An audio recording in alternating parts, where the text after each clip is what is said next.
Congo, Congo nde mboka, mboka ngo mokengeli koi, mboka ngo mokengeli léopard.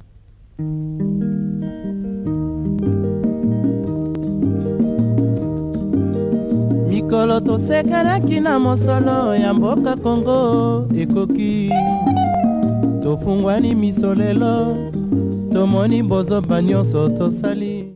Mesdames et messieurs, merci de nous rejoindre sur la RNC3, la chaîne institutionnelle, dans le cadre de votre émission Le Patriote, qui est une émission qui ne cesse de faire la promotion du patriotisme en République démocratique du Congo. Le patriotisme qui est l'amour de la patrie, l'amour de la République démocratique du Congo, qui est notre seule patrie. Voilà, nous devons bien la protéger et la garder. Voilà, chers téléspectateurs, aujourd'hui, nous vous parlerons de Libérer Barabbas, qui est un livre écrit par Messieurs Tshibangu Kaboy, qui est, d'après lui, un cri et un ordre venu d'en haut, destiné à la consommation de l'exécutant. Voilà, c'est avec Messieurs Tshibangu, Joseph Tshibangu, que nous allons décortiquer les récits de ces livres. Et voilà, chers téléspectateurs, nous venons là de planter les décors de notre mission. Bonjour, Monsieur Tshibangu. Bonjour, camarade Grace. Comment allez-vous? Je vais bien, et vous? Oui, je vais bien également. Okay. Merci beaucoup. Les téléspectateurs qui nous regardent voudront bien connaître la personne de messieurs l'écrivain, si je peux le dire, l'écrivain Joseph Tshibangu. Pourriez-vous vous présenter ou vous retracer votre portrait, où vous êtes né, quels sont vos cursus scolaires, universitaires et jusqu'à aujourd'hui? En quelques mots. En quelques mots? Oui. 2 ou 3?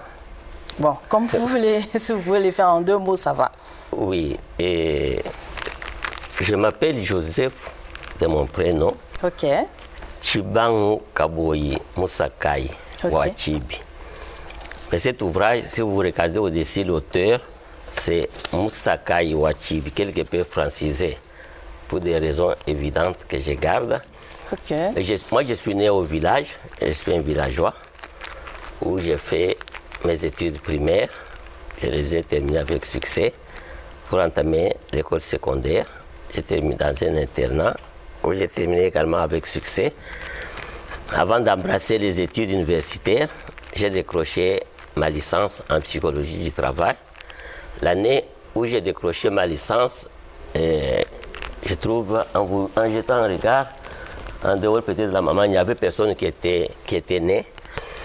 Parce que j'ai décroché ma licence en 1979. Ok. Donc, il n'y a personne d'entre vous qui était né. Vous aviez refusé de naître à ce moment. Après, à l'université de Kisangani, je suis venu ici, j'avais aussi entrepris des études pour décrocher une seconde licence en démographie. Je suis arrivé pratiquement en 2e licence quand j'ai trouvé un bon boulot dans une brasserie de la place, dans une grande brasserie. Alors j'ai quitté, je n'ai pas pu décrocher la 2e licence. Voilà, c'est sur le cursus. J'ai entamé mon cursus professionnel comme enseignant, après comme un petit chef du personnel, comme un petit directeur quelque part. Maintenant, je ne travaille plus, je fais le syndicat, je suis syndicaliste. Ok, d'accord. Vous avez certainement eu à avoir des difficultés durant l'exercice de votre enseignement, si je peux le dire. Pourriez-vous nous dire les difficultés que vous avez pu rencontrer durant l'exercice de votre éducation? Oui, les difficultés sont inhérentes à toute vie humaine. Je les ai rencontrées sur le plan dans mon cursus scolaire. D'abord, j'étais quelque peu négligent. Okay. J'étais un élève négligent, et quelque peu troubadour. Mais vous ne donnez pas l'heure, hein? Maintenant, je me suis assagi. Avec l'âge, vous êtes amélioré? Oui. Ok. J'ai réussi presque comme par hasard. Je n'échouais jamais, mais j'ai réussi. C'est comme par hasard, sans effort. J'avais entamé ça à l'école primaire, à l'école secondaire. Presque par hasard, sans effort, comment ça? Alors que quand on réussit, on étudie avec beaucoup de sérieux, on ne peut jamais réussir par hasard. Parce que pour réussir, il faut étudier, il faut être concentré et tout. Et par hasard, ça veut dire quoi? J'ai dit par hasard, comparativement à ce que je vois aujourd'hui. Okay. Pour que les enfants réussissent, ils doivent répéter la matière à la maison. Et vous, vous ne répétez pas? Moi, je ne savais pas répéter, je ne répétais pas. On faisait des figo. Il suffisait de participer au cours.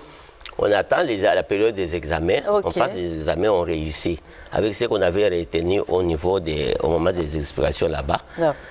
C'est au secondaire qu'après le premier semestre, que je me suis rendu compte qu'il fallait lire aussi. Bien qu'on avait un temps d'études, pendant l'étude, moi je ne voyais pas pourquoi il fallait faire l'étude personnelle, contrôlée par les prêtres. Je ne comprenais pas ce que ça signifiait. Quand j'ai vu que j'étais en train de dégringoler, j'ai tombé dans les 50, alors je me suis réveillé, je me suis mis aussi à étudier. C'est pourquoi j'ai dit, comme par hasard. Et j'avais continué presque avec la même allure, même à l'université. Je ne savais pas me concentrer. Jusqu'à aujourd'hui, j'ai fait 5 ans à l'université. Je reste dans la bibliothèque quand je consulte les ouvrages. Pour étudier, je ne peux pas étudier parce que la façon dont vous trouvez les gens concentrés, ça me faisait peur. Donc je préfère, moi j'étudie en marchant, à Kisangani par exemple, j'étudiais, si vous connaissez Kisangani, il y avait un endroit qu'on appelle les eaux, de l'autre côté de la rivière Chopo. Je me rendais souvent aux eaux, en marchant, en rencontrant des gens, j'étais en train de lire. Alors, d'où vous est venue l'idée d'écrire? Parce que vous savez qu'il y a d'autres, il y a de ceux-là qui commencent à écrire un livre et qui n'arrivent pas à la fin. Mais vous avez quand même pu écrire un livre et arriver jusqu'à la fin. Et l'idée vous est venue d'où et de qui? L'idée a germé de moi. C'est-à-dire, en vivant, je ne suis plus distrait, j'observe les réalités de la vie. J'ai observé des choses que je ne savais pas supporter, des injustices par exemple. Et moi je trouve qu'il faut toujours m'adresser aux gens. Je considère les gens qui observent sans réagir comme des personnes distraites. Je vous ai dit que dans l'enfance, j'étais quelque peu taquin, troubadour, oui. Un semeur de troubles. Un semeur de troubles. Les gens naïfs, je ne les supportais pas. Et même maintenant, je supporte difficilement que j'ai voilà. C'est ce qui fait que vous êtes aujourd'hui dans le monde syndical. Oui. Quelqu'un qui ne sait pas se prendre en charge, quelqu'un qui vit une injustice, mais qui ne sait pas réagir, je le supporte difficilement. Ça, c'est un masque. Vous avez dit que vous n'en donnez pas l'air. Okay. J'ai le masque d'un homme timide, mais derrière ce masque se cache une personnalité quelque peu solide. Okay. Donc je ne supporte pas les injustices. À force de les observer ça et là, et d'observer les comportements des amis, principalement des Congolais, j'ai trouvé qu'il fallait que je m'adresse à eux. Comment m'adresser à eux? Si j'avais une télévision comme vous, peut-être, je pouvais en parler à la télé. Je me suis dit, autant écrire. Vous en parlez déjà à travers cette émission. Heureusement, merci beaucoup parce que vous me donnez l'occasion. Okay. Je me suis dit qu'il faut m'adresser à mes compatriotes par écrit. Voilà pourquoi j'ai écrit, pour dénoncer ce que je vois comme injustice par rapport aux Congolais, à la vie des Congolais en général. Alors, vous faites beaucoup de choses à la fois. Comment arrivez-vous à concilier votre travail de l'écrivain et le monde syndical ou le monde du travail? Comment arrivez-vous à concilier? Parce que vous êtes, je vois, pratiquement partout. Hein? Oui. Ce qui fait que la vie que je suis en train de mener, je reçois beaucoup de conseils des gens qui me disent, à cet âge, vous devez vous reposer. Vous avez le temps, il faut avoir le temps de vous reposer. Il faut dormir beaucoup. Il y a des gens qui me parlent de 6 heures, 7 heures, 8 heures par jour. Mais moi, je dors rarement avant 2 heures du matin. presque chaque jour ici. Parce que moi, je suis à Lemba. Le courant chez nous, ça devient une denrée rare. Il faut attendre minuit, généralement, minuit, 1h, minuit 30, pour que le courant vienne. C'est quand le courant vient que moi, je me mets à travailler. Aujourd'hui, quand je sors, je me promène, je vais ça et là. Je suis aussi formateur. Je rentre à la maison souvent le soir, la nuit, et on est généralement dans l'obscurité. Mais je dois toujours écrire. Quand j'ai quelque chose à écrire, j'attends. À partir de minuit, moi je commence à travailler. Je lis ou j'écris. Et jusqu'à 2h, 3h, je m'endors. Et c'est votre premier livre? C'est mon premier livre. Ok, c'est Libérer Barabas. Libérer Barabas. Monsieur Tshibangou, vous avez écrit votre livre, Libérer Barabas, sous votre post-nom, que vous avez pu transformer, transformer, je viens de le dire, en doublant les S et en faisant des contractions. Nous voulons connaître quelles en sont les raisons. Pourquoi vous avez transformé votre nom? Ça, c'est curieux. J'ai dit, je m'appelle Joseph de mon prénom. Ok. Mais le président fondateur m'avait fait honneur en me disant que Joseph était un nom propre juif. Le président fondateur, c'est qui là? Le président Mobutu. Ah bon? Avec l'authenticité, il m'avait dit non, Joseph, c'était... Personnellement? À moi, comme à tout Congolais qui était zaïrois à ce moment. Ok. Le prénom, c'est un nom propre juif. Donc mon nom à moi, c'est Tshibangou Kaboyi Musakai Wachibi. Ouais. J'ai écrit... C'est un post-nom, c'est le nom de votre père, Musakai, ou soit c'est votre nom? Tshibangou, c'est le nom de mon père. Oui, Tshibangou, c'est le nom de votre père. Il m'avait donné son nom.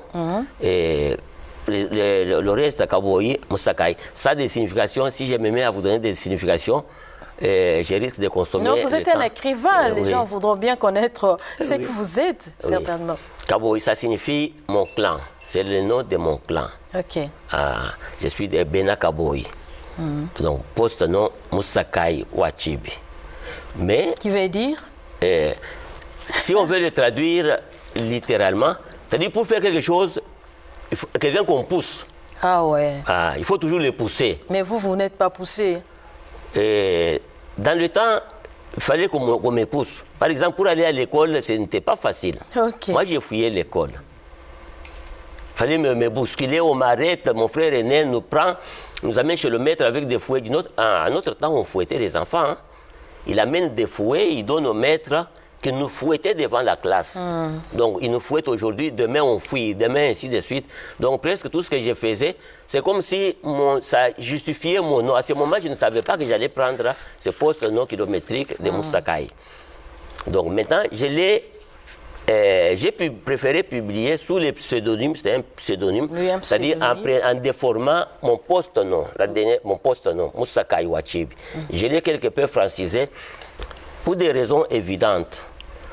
Parce que ma tribu avait connu à un moment donné une certaine discrimination. Votre tribu, c'est quelle tribu? Bon, si vous ne voulez pas faire... les Kassaïens Okay. avaient connu une certaine discrimination du temps de feu le maréchal Mobutu. Okay. À un moment donné, on a instauré le système de quotas. Les quotas, c'était pour discriminer les gens qui venaient d'autres régions, par exemple les Kassaïens, les gens de Bandundu, ainsi de suite. On trouvait qu'ils étaient beaucoup plus nombreux et à l'université et dans l'armée, qu'il fallait réduire leur accès à ces institutions. Maintenant, pour être inscrit par exemple à Kisangani, moi je connais des amis ressortissants de ma province qui ont eu à déformer leur nom. Voilà pourquoi moi aussi, pour éviter, parmi mes enfants, vous ne trouverez aucun qui a mon nom, parce que mon nom sort dès qu'on dit Tshibangou, on sait vous identifier, vous venez de telle province. Donc, pour éviter... Vous ne craignez pas de perdre vos racines en transformant les noms? Oui, quelque peu en transformant, on les perd, mais on protège, on perd les racines, mais on protège la réussite. C'est ce que j'ai fait avec mes enfants.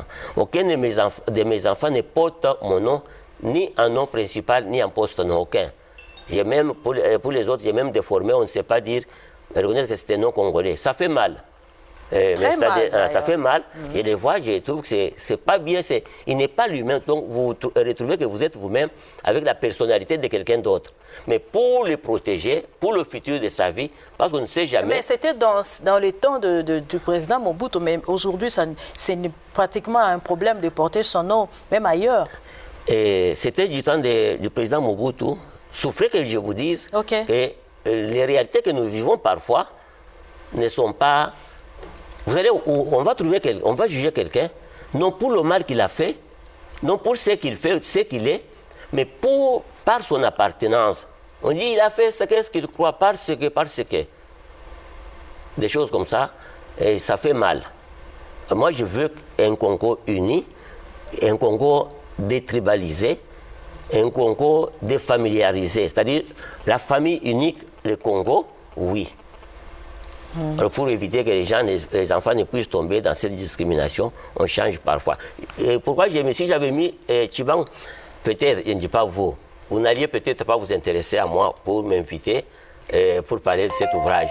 Oui, il y a des gens qui regardent, on voit Tshibang, ils le rejettent. Ils refusent même le contenu parce que ça vient de Tshibang. C'est intentionnellement que vous avez fait. Intentionnellement que je l'ai fait. Ok. Nous sommes à l'introduction de votre livre. Oui. Votre livre qui est Libérer Barabbas, vous avez dit Libérer Barabbas est un cri et aussi un ordre venu d'en haut. Pourquoi un cri, un ordre venu d'en haut? Libérer Barabbas, c'est un cri. Oui, ce cri, c'est un ordre venu d'en haut. Il est à l'impératif, libérer Barabbas.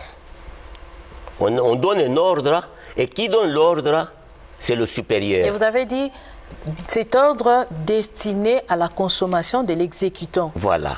Donc c'est le supérieur qui donne un ordre à son subalterne qui doit exécuter. Quand on dit faites ça, donc vous devez exécuter, vous êtes exécutant. Ok. Ici, curieusement, les donneurs d'ordre n'est pas en réalité le supérieur. Bien sûr, dans la démocratie, on dit que le pouvoir appartient au peuple. Hein? C'est le peuple qui dicte. Là, dans ces scénarios, c'était la foule à laquelle Pilate s'adressait pour leur demander de décider de qui, est-ce qu'il fallait qu'on libère et qui est-ce qu'il fallait qu'on crucifie. La foule a dit libérer Barabbas. Pourtant, c'est Pilate qui était le chef.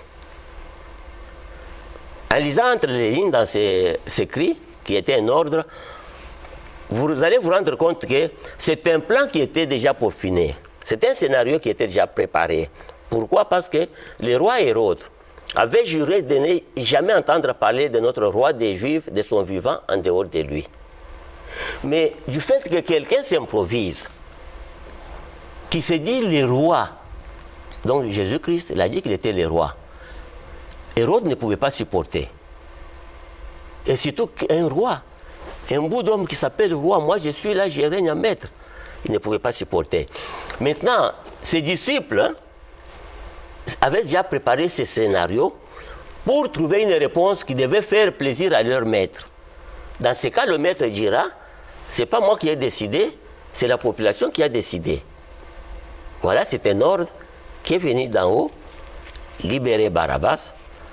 Mais on n'a pas dit la suite. Quand on dit, parce qu'il fallait libérer quelqu'un et sacrifier un autre. Quand on dit libérer Barabbas, la suite, vous la comprenez, ça signifie crucifier le Christ, crucifier le roi des Juifs. Alors, selon votre pensée, Barabbas, c'est qui Barabbas dans votre ouvrage? Et c'est qui Jésus? Et c'est qui également Ponce Pilate dans la réalité congolaise? Dans la réalité congolaise. Ok. Dans l'exposé que j'ai fait, tout ce que j'ai dit auparavant, nous étions au ciel. Hein, c'était une histoire de la Bible. Chez nous, on disait la Bible appartient au ciel. Dieu, parce que Dieu vit au ciel, non? Ok. Et pourtant, maintenant, nous savons qu'il vit, il est avec nous-mêmes pour le moment. Donc, nous quittons le ciel, parce que nous avons dit, les libérer Barabbas, non seulement il était un cri, il était un ordre, c'est aussi une interpellation pour les gens qui entendre, tout comme c'est une interpellation pour ceux qui sont ici, qui sont en train de m'écouter. C'est aussi une interpellation à leur endroit. Dans la vie, qu'est-ce qu'il faudra faire? Mais votre préoccupation, vous demandez qui est Barabbas. Parce que moi, j'ai dit, nous descendons maintenant sur terre. Sur terre, Barabbas, c'est le blanc. C'est l'Occident. C'est l'homme occidental. Ok. Peut-être le terme blanc quelque peu mal utilisé. Péjoratif. C'est l'homme occidental. L'homme ou le système? L'homme, c'est-à-dire c'est l'homme qui incarne son système. C'est bon. C'est pas tout l'homme blanc, c'est le système qui est incarné par la plupart des blancs. Ok. Donc c'est pourquoi j'ai dit c'est le système est appliqué par l'homme. Donc c'est l'homme-là qui applique ce système.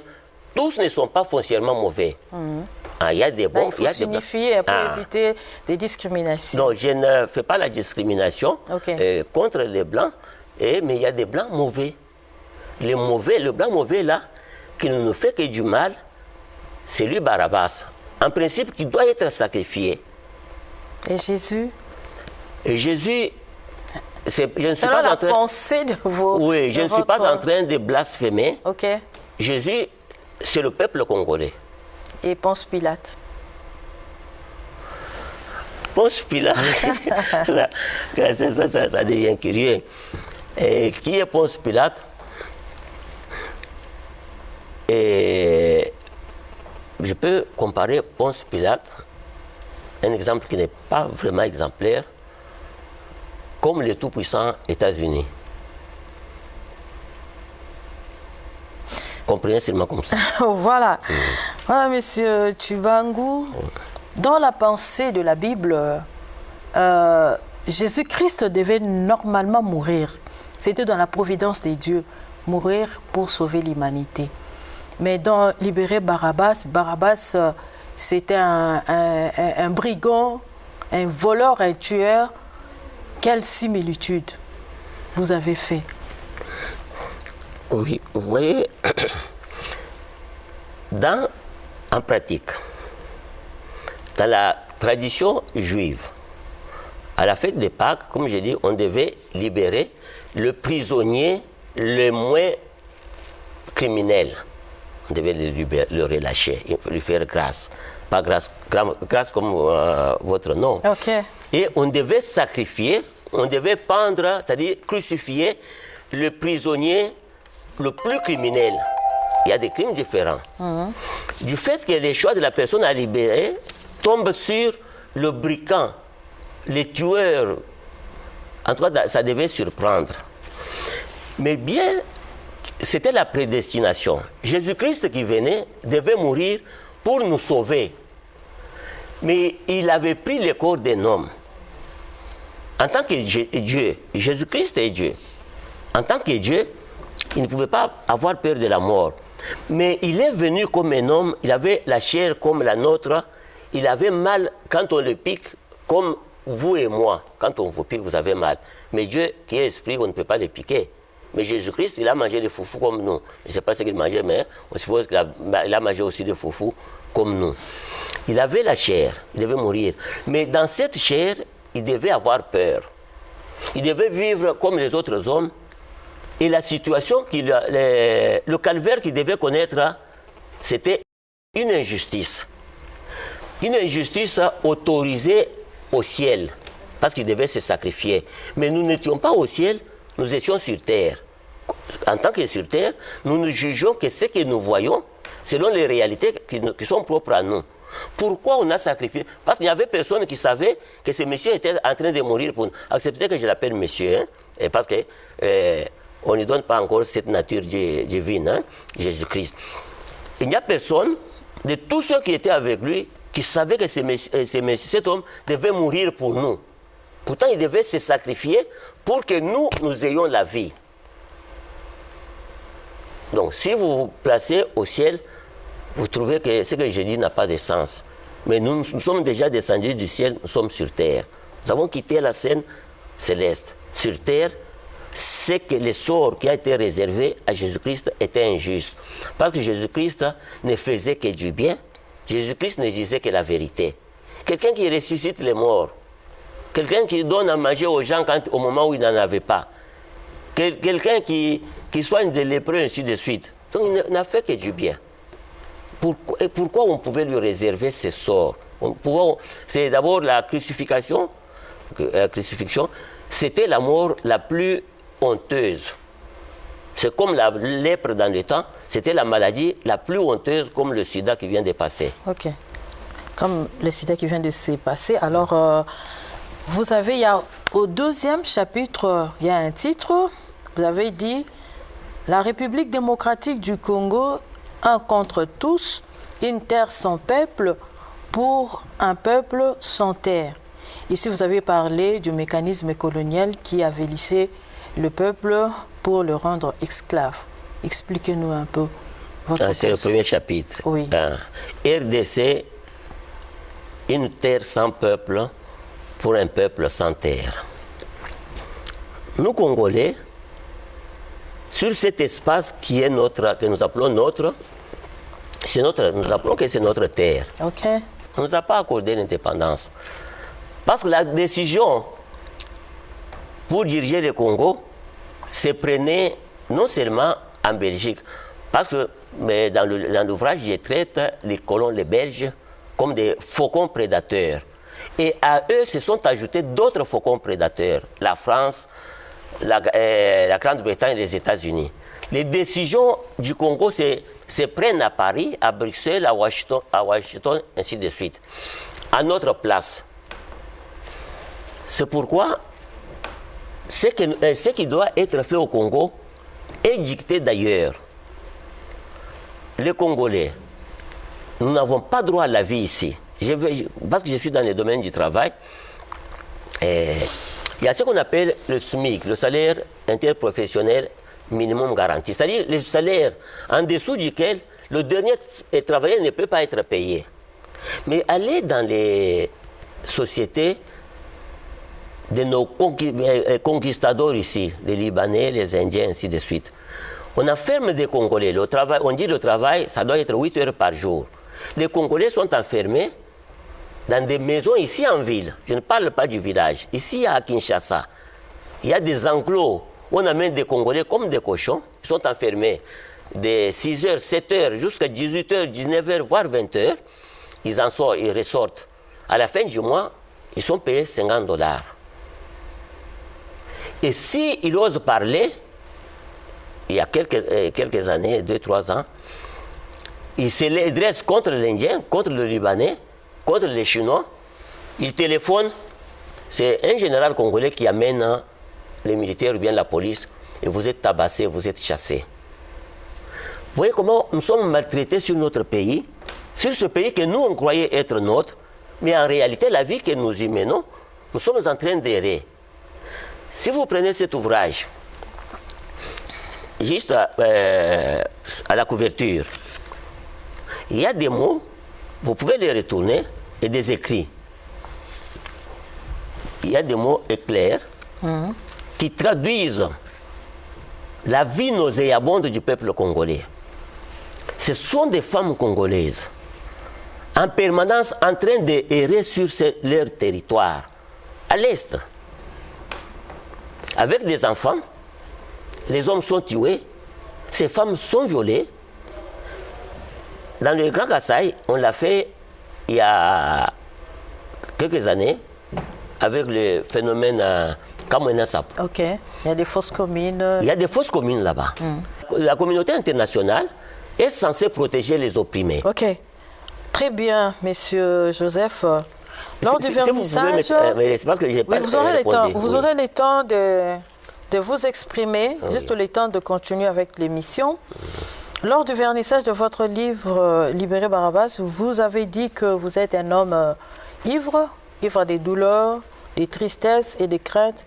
Est-ce que c'est pour marquer le patriotisme? Oui. Ivre de quoi? Je suis ivre des douleurs, des atrocités dont nous sommes victimes. celles que j'ai vues là-bas. Okay. Ces mamans-là, ce sont des femmes comme les Européennes, des femmes comme les Rwandaises, hein, mais ils n'ont pas de paix, elles n'ont pas d'habitation, elles ont été chassées, elles vivent dans la forêt, où elles ont chassé aujourd'hui. Aujourd'hui, vous êtes ici, demain, on vient encore vous chasser, on tue les enfants, ainsi de suite. Donc, j'ai cette douleur. Et j'ai cette douleur qui m'enivre. Et j'ai également la crainte. Je suis ivre, j'avais dit que je suis ivre de crainte. La crainte, c'est quoi?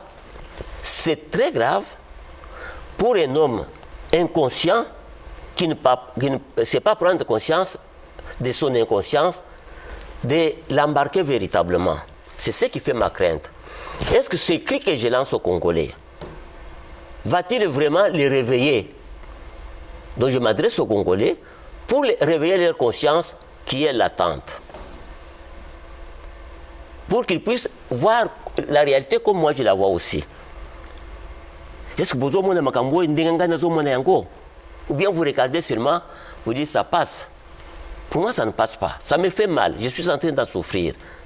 Est-ce que j'interpelle les Congolais pour que tout le monde puisse prendre conscience de cette existence nauséabonde et de chercher à trouver des solutions pour nous approprier cette terre et les nôtres.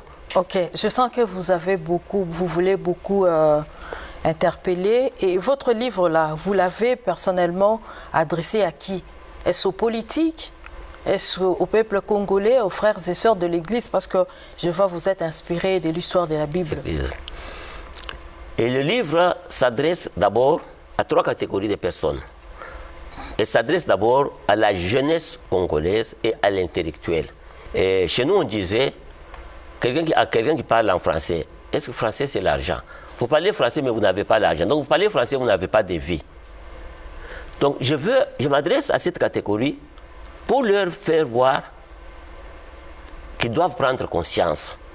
Et si vous avez l'argent, quel que soit votre niveau, que vous soyez illettré, okay, les Congolais, les profs d'université vont vous aduler. Le livre s'adresse à nos créateurs là artificiels, ceux qui nous ont colonisés. Parce qu'ils ils se considèrent comme des dieux pour nous. Ils trouvent que sans eux, nous ne pouvons pas vivre. Sans eux, nous ne pouvons pas exister. Malheureusement, dans la Bible, on dit Dieu nous a créés sans nous, mais il ne peut nous sauver sans nous. Contre toute attente, ces soi-disant créateurs, des dieux en minuscule, eux, ils nous ont créés sans nous. Ils croient qu'ils nous ont fabriqués. Et ils trouvent aussi qu'ils peuvent nous sauver sans nous. Pourtant, ils ne peuvent pas nous sauver sans nous. Nous devons nous sévrer pour nous sauver nous-mêmes. Et vous avez des actions, comment je peux dire, quelles sont les actions que vous comptez mener pour faire entendre votre voix? Les actions que je compte mener... Vous êtes réellement un syndicaliste. Est-ce qu'autour de vous, il y a des gens capables de vous aider à véhiculer votre message à travers les livres? Je suis syndicaliste. Soit postuler oui. Quand même au Parlement, comme ça vous allez commencer à... D'abord, je suis syndicaliste chez vous. Syndicaliste, les gens peuvent dire tout ce qu'ils peuvent dire.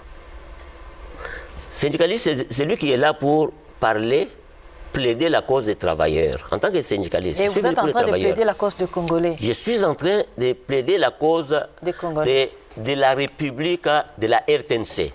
Prenez la RTNC comme république. Moi, je suis en train de plaider mais votre livre, cause. vous ne l'avez pas adressé à la RTNC. Non, ça c'est l'exemple que je donne. Oui, en tant que syndicaliste, très bien. Je suis en train de plaider la cause, votre cause. C'est-à-dire que je suis en train de dénoncer les injustices que je constate. Il y aura certainement des gens qui voudront bien se procurer votre livre. Oui, d'abord, je n'ai pas répondu. Vous avez dit qu'est-ce que je dois faire. C'est comme vous avez fait, en tout cas merci beaucoup, en m'invitant, vous me donnez la parole, je m'adresse à mes frères et sœurs congolais pour qu'ils puissent m'entendre. Peut-être que ça peut permettre à une personne, à deux, de prendre conscience vraiment de son inconscience, de prendre conscience de la distraction. Non, ce monsieur, ce qu'il raconte là-bas, Non, moi, on m'appelle camarade, comme je suis syndicaliste. Okay. Mais ceux qui ne savent pas m'appellent monsieur. C'est monsieur ou c'est papa, je suis papa. Ce qu'il dit, les choses qu'il raconte, ce n'est pas un faux. Ils peuvent m'écouter, ils peuvent tirer une leçon. Voilà, vous avez également dit, je reviens à l'émission, vous avez dit, les sorciers, dans votre livre, Les sorciers et mon père, si j'ai bien compris, vous avez parlé de l'opposition. Pourquoi vous avez cité les noms de sorciers dans votre vie? C'est le deuxième chapitre. Le deuxième chapitre. Les sorciers et mon père. Votre père était un sorcier. Et ce n'est ni mon père à moi, ni moi-même, parce que je suis devenu père, je ne suis pas sorcier. Les sorciers et mon père, c'est quoi? J'ai illustré cette idée dans la réalité que j'ai vécue. Je vous ai dit que moi, je suis villageois. Okay. Je fais venir du village la fille aînée de mon frère cadet, une fille d'à peine 10 ans. Une vraie sorcière. Moi, je ne savais pas. Elle est parvenue à nous dévoiler sa sorcellerie sans qu'on l'ait tapée, sans qu'on l'ait... Tout simplement, naturellement, comme ça. À cause des réalités qu'on trouvait drôles. Parce qu'on l'a inscrite en deuxième primaire, 10 ans, en deuxième primaire, il y a fait 3 ans, incapable de passer en troisième. On a engagé un précepteur qui venait lui enseigner à la maison. Le précepteur a fui. Il est allé raconter, il a constaté quelque chose qu'il ne comprenait pas. Sans nous dire quoi, il a fui. Il est allé raconter ailleurs. Quand on l'a approché, il dit, papa et pas nayo, moi nayo azabiente. À ce moment, nous, on n'avait rien découvert. On a découvert que cet enfant était sorcier. Brièvement, dans la sorcellerie, il devait sacrifier des personnes. D'abord, la personne qu'il fallait sacrifier, c'est moi. Moi, j'étais en train de mourir. Je croyais que c'était une maladie normale. C'est par la suite que la fille a avoué. Pendant que j'ai résisté, on lui a demandé de sacrifier. Elle a sacrifié son propre papa, resté au village. Il m'a raconté comme ça. Papa vient de mourir. Il est mort la nuit, ainsi de suite. Après 2 mois, elle sacrifie ma grande sœur, la sœur aînée de son papa. Mais la lutte continue avec moi. Elle a fini par m'avouer ça. On dit il faut sacrifier un guerrier de taille. Et en famille, un guerrier de taille, c'est toi. C'est toi que je dois offrir. Un sorcier, c'est quelqu'un avec qui il ne faut pas vivre. Si vous voulez vivre avec un sorcier, c'est vous qui êtes sacrifié. Il faut l'éliminer. Ah bon? Oui. Un sorcier, prenez un lion. La sorcellerie, c'est une maladie qu'on peut aussi délivrer. C'est pas une maladie, c'est un esprit, un mauvais esprit. Prenez les sorciers comme un lion affamé. On a mis un lion affamé ici. À côté, il y a une chèvre. Quelle sera la réaction de la chèvre et du lion? Il va sauter sur la chèvre. Et si la chèvre veut ou bien si l'homme veut exister, veut survivre, il faut éliminer les lions. Donc pour vous, on ne laisse pas vivre la sorcière. On ne laisse pas vivre la sorcière, bien les sorciers. La Bible même le dit. Je crois dans Exode 18. Il ne faut pas laisser vivre les sorciers. Vous êtes un chrétien pratiquant. Oui. Un chrétien. J'ai dit dans la salle, je pouvais vous présenter un sorcier vivant. Mais on ne parle pas des personnes absentes. C'est ce que j'avais, si vous m'aviez suivi. Parce que j'avais quelqu'un que j'allais vous montrer, un sorcier. Qui est un sorcier. Un sorcier qui peut témoigner. Aujourd'hui, il est pasteur. Et mon fils à moi. Et aujourd'hui, il est pasteur. Un sorcier n'a pas de cœur. Et moi, dans ma prière, j'ai dit, Seigneur, moi, je t'avais demandé un enfant. Je ne t'avais pas demandé un sorcier. Un sorcier, ce n'est pas un enfant. Si vous avez un enfant sorcier, ce n'est pas un enfant. Si vous avez un papa sorcier, ce n'est pas votre papa. Si vous avez une maman sorcière, ce n'est pas votre maman. Et comment vous définissez la sorcellerie d'après vous? Un sorcier, c'est un mauvais tout simplement. Le terme que je peux utiliser, il n'y a pas de mots pour le définir. Comprenez seulement, un sorcier, c'est un méchant qui ne vit que pour faire causer du mal aux autres. Et il n'a pas de remords pour le mal qu'il cause aux autres. Il y a de ceux-là qui disent que la sorcellerie, c'est une maladie, on peut l'exorciser. Non, ils ne savent pas. C'est un esprit qu'on peut chasser au nom de Jésus. Oui, et mais la pour personne le chasser, guérit aussi. Les gens guérissent. Les gens guérissent. L'enfant dont je parle, il est guéri. Okay. Si j'entre là-bas, je vais vous faire voir que vraiment, je crois qu'il y a des serviteurs de Dieu qui sont dotés du pouvoir de chasser véritablement les mauvais esprits, comme les mauvais esprits de la sorcellerie, et il s'en va, il libère l'enfant. Vous voyez, moi j'ai fait venir cet enfant du village. Le village, là, j'ai dit, le village d'où moi je viens, c'est un village pas comme les autres. Pour avoir de l'eau seulement, d'abord pour voir le véhicule, il faut attendre peut-être 1 mois. Le village d'où moi je viens, il faut attendre 1 mois pour voir le véhicule. Et le véhicule, ce n'est pas une voiture, ce n'est pas une Jeep. C'est un vieux camion.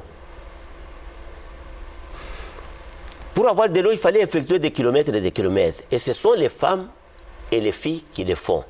Vous trouvez une maman, une fille, avec une calebasse de 50-60 kilos sur la tête. Et il marche sur les sentiers en gravier, pieds nus. Comme moi, j'ai porté mes premières chaussures, c'était des pantoufles, en 4e primaire pour mon baptême. Et l'enfant dont je parle là-bas, il était jusqu'à là, 10 ans, il ne savait pas où est-ce qu'on vend les chaussures, même les babouches au village. Pour venir ici, j'ai envoyé l'argent, qu'on achète les chaussures, la tenue pour entrer en avion. Le fait de se retrouver ici, c'est comme un nègre à Paris, une négresse à Paris. Donc il quitte l'enfer, il vient à Paris. Et il veut bouffer la personne qui lui a fait du bien. Vous comprenez? En relatant cette histoire, quelles leçons voulez-vous que les peuples congolais retiennent? C'est ce que j'ai dit. Nous, Congolais, nous ne faisons que du bien aux Occidentaux. Parce que nous avons les sous-sols riches, nous avons les sols riches, nous avons la faune et la flore riches. Ils viennent piller chez nous. Ils viennent piller chez nous, ils enrichissent, ils construisent chez eux. Mais au lieu de nous laisser vivre, ils souhaitent même nous faire disparaître. Très bien. Voilà. Je sens que vous avez beaucoup de choses à dire, mais notre temps est tellement court. Oui. Ça sera pratiquement la dernière question à vous poser. Il y aura certainement des gens qui voudront se procurer de votre ouvrage. Comment ils vont faire pour avoir les livres? Et pour le moment, on est en train de négocier. Les coordonnées, si c'est possible, donnez-les. Oui. Il y a les cordons qui... Je peux donner ces coordonnées, mais on est en train de négocier dans les maisons d'édition. Bon, c'est un livre à retrouver désormais dans les bibliothèques congolaises. On va les retrouver. Avant, quand on a imprimé, selon les obligations, il y a des exemplaires qu'on a déposés dans la Bibliothèque nationale, au Sénat, au Parlement, Bibliothèque nationale, au Sénat, au Parlement, à la présidence, et au ministère de la Justice, la bibliothèque de Kisangani. C'est-à-dire, on a pris 10 exemplaires qu'on a déposés dans des endroits différents. Donc, avant ça, c'est pour m'attribuer le numéro. Maintenant, comme je suis là, je ne suis plus qu'un syndicaliste, je suis devenu écrivain congolais, je suis compté parmi les écrivains congolais. Les coordonnées. Les coordonnées, je peux donner... Même votre numéro. Oui, numéro, je peux donner les numéros. Okay. Les 081. Ok. 98 24 471. Répétez encore. 081 98 24 471 ou bien 090 455 96 82 090 455 96 82. Un mot pour finir l'émission. Un mot pour finir l'émission. Je vous remercie, camarade Grâce. Moi, je ne vous appelle pas madame. C'est bon, comme vous voulez. Parce que je suis syndicaliste. Comme vous voulez, c'est pas grave. Je vous remercie, camarade Grâce, pour m'avoir donné cette occasion de m'adresser à mes frères et sœurs congolais. Comme je l'ai dit, c'est un peuple discret pour m'avoir donné l'occasion de contribuer tant soit peu à réveiller la conscience des Congolais par des petits mots. Nous sommes pratiquement à la fin de notre mission. Comme je l'ai dit souvent, qui commence bien et termine bien. Voilà, chers téléspectateurs, c'est ici que nous mettons fin à cette émission. Je vous rappelle que nous avons parlé des libérés Barabas Libérer Barabas est un ouvrage écrit par l'auteur. Son auteur, c'est M. Joseph Tubangou, qui nous a fait l'honneur de décortiquer les récits de son livre. Et d'après lui, Libérer Barabas, c'est un cri ou un ordre destiné à la consommation de l'exécutant. C'est pratiquement à la fin de cette émission. J'ai dit grand merci à tous ceux qui ont travaillé pour la réussite de cette émission. Il y a des heureux dans l'ombre que j'ai dit grand merci de leur dévouement à cette émission. Et quant à vous, les téléspectateurs qui sont là en train de nous écouter, merci de votre attention et je vous dis merci et à la prochaine. Bonne suite de programme sur nos antennes, la RTNC3, la chaîne des institutions. Au revoir. Congo, Congo nde mboka, mboka ngo mokengeli koi, mboka ngo mokengeli léopard.